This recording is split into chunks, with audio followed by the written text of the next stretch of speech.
Friends, कैसे हैं आप सब? आई होप आप सब काफ़ी अच्छे होंगे, रॉकिंग होंगे और स्माइल कर रहे होंगे। फ्रेंड्स, मुझे लिंक्डइन के ऊपर लगभग 10 से 15 क्वेश्चंस पूछे गए हैं, जिसमें एक कॉमन क्वेश्चन है। लगभग 10-15 लोगों ने क्वेश्चन पूछे और उसमें एक कॉमन क्वेश्चन है, और वो क्वेश्चन ये है कि Aniket, you are working as a HR, you are working as a talent acquisition professional, as a recruiter since 8-9 years.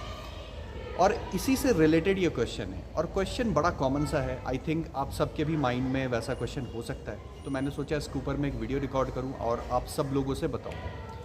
Question ये है कि अगर आप एक कॉर्पोरेट वर्ल्ड में काम कर रहे हो, आपने 5 साल काम किया और because of some personal reason आपने 1 साल का, 2 साल का, 3 साल का ब्रेक ले लिया, और ब्रेक के बाद आप दोबारा जब जॉब ढूंढने जाते हो तो HR या जो इंटरव्यूअर है वो आपसे क्वेश्चन ये करता है कि आप इन 3 सालों में क्या कर रहे थे। और हमारे पास में इसका जवाब नॉर्मली नहीं होता है, हमारे पास में इसका जस्टिफाइड आंसर नहीं होता है। तो नॉर्मली लोग क्या करते हैं, वो झूठ बोलना स्टार्ट करते हैं, इसको मैनिपुलेट करना स्टार्ट करते हैं। एक झूठ को छिपाने के लिए 10 झूठ बोल रहे होते हैं, कहीं से कोई फर्जी या फेक कोई डॉक्यूमेंट बनवा लेते हैं, which is actually not good.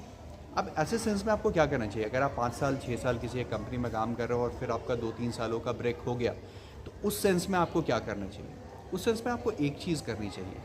जो सबसे पहली चीज़ आपको करनी चाहिए वो है कि अपने इंटरव्यूअर से, अपने HR से सच बोल दो। स्पीक ट्रूथ, सच बोल दो। वैसे भी अगर आप सच नहीं भी बोलोगे तो हम HR के पास में आपका पैन कार्ड का डिटेल होता है, हम जैसे ही उसको डालेंगे आपका सारा EPFO से सारे एम्प्लॉयर्स खुल के आ जाएंगे।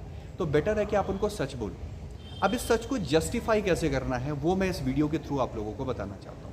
जो आपको सबसे पहली चीज़ करनी है, the very first thing that you have to do and you can do, जो कि काफ़ी प्रैक्टिकल है। सबसे पहले तो आप सच बता दो उनको। दूसरा आपको ये करना है कि आपको इन 3-4 सालों में, अगर 3-4 साल का गैप है या 8-10 महीने का गैप है या 2-3 महीनों का भी गैप है, तो उसमें आपको सर्टिफिकेशंस करने हैं। आपका जो भी फील्ड है उससे रिलेटेड आपको सर्टिफिकेट करना है। लेट सपोज मैं एक HR हूँ, तो मैंने HR एनालिटिक्स से रिलेटेड कुछ सर्टिफिकेशंस कर लिए, कुछ स्किल्स मैंने डेवलप कर लिए जो HR से रिलेटेड हैं। तो कुछ आप सर्टिफिकेशंस उससे रिलेटेड कर सकते हो, कुछ प्रोजेक्ट्स आप कर सकते हो जो HR फील्ड से रिलेटेड हो, कुछ पेड प्रोजेक्ट कर सकते हो, कुछ आप लाइव प्रोजेक्ट्स कर सकते हो। इन सब के जो एक्सपीरियंसेस हैं, इन सब के एक्सपीरियंसेस आप अपने कंसर्न HR को, कंसर्न रिक्रूटर को बता सकते हो कि इन 2-3 सालों में जिसमें मेरा गैप था उसमें मैंने ये सर्टिफिकेशंस किए, उसमें मैंने ये पेड प्रोजेक्ट किया, उसमें मैंने यहाँ से इंटर्नशिप किया। आप ये सारी चीज़ें उनको बता सकते हो। एंड ट्रस्ट मी फ्रेंड्स, ये भी एक्सपीरियंसेस काउंट होते हैं। मैं एक IT कंपनी में काम कर रहा था जहाँ मैं रिक्रूटर था, सीनियर रिक्रूटर था, मैं नाम नहीं लूँगा उस पर्टिकुलर कंपनी का। मेरे सामने एक कैंडिडेट आया था जो काफ़ी सीनियर कैंडिडेट थे, उनकी एज 45 ईयर्स करीब होगी। उन्होंने एक कंपनी में लगभग 10-12 साल काम किया था, और उससे पहले एक कंपनी में उन्होंने करीब 1 से 2 साल काम किया था, और फिर उनका लगभग 1-2 साल का उनका गैप था। उस 1-2 साल के लिए उन्होंने इतने सारे इंटर्नशिप्स किए थे, इतने सारे पेड प्रोजेक्ट किए थे। एंड पेड प्रोजेक्ट तो ढूंढना बहुत ही आसान है।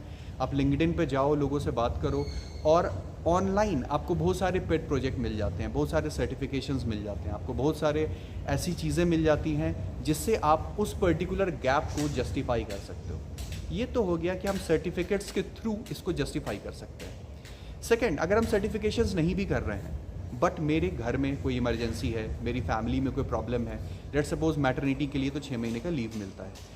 अब आपके घर में कोई बीमार है एंड आप चाहते हो कि मैं उसके साथ में रहूं उस पर्टिकुलर टाइम पीरियड में, तो आप इंटरव्यूअर को सच बता सकते हो, my mother was not well, my wife was not well, my father was not well, and in that particular time for me it is an emergency, it is an important thing, it is a mandatory case for me to reside over there. अगर आप ये mindset रखते हो ना, और interviewer से सच बोलते हो, इंटरव्यूअर सिर्फ आपका स्किल सेट जज नहीं कर रहा है ना, आपका एक्सपीरियंसेस जज नहीं कर रहा है ना, सिर्फ आपकी क्वालिफिकेशंस जज नहीं कर रहा, वो एक और चीज़ जज कर रहा है। एज अ रिक्रूटर मैं आपको बता सकता हूँ, जिसको बोलते हैं इंटेंट। इंटेंट वाइज उस काम से, उस कंपनी से आप कितना जुड़े हो। और इंटेंट को जज करने का जो सबसे बेस्ट वे है वो ये है कि आप अपने रिक्रूटर से, अपने इंटरव्यूअर से, अपने HR से वो चीज़ सच बोल दो जिसको आप छुपाना चाह रहे हो या छुपा रहे हो।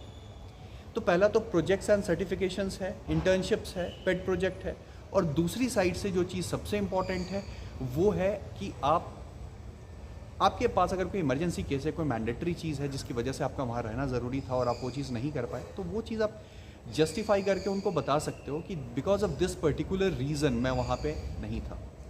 तो ये सारी कुछ चीज़ें हैं जो मैं आप लोगों से मैंने सोचा मैं शेयर करूँ। Thank you so very much friends for watching my video. Please मेरे इस चैनल को लाइक करें, सब्सक्राइब करें एंड अपने सारे फ्रेंड्स, सारे फैमिली मेम्बर से शेयर जरूर करें। Thank you so very much for watching my video. Thanks.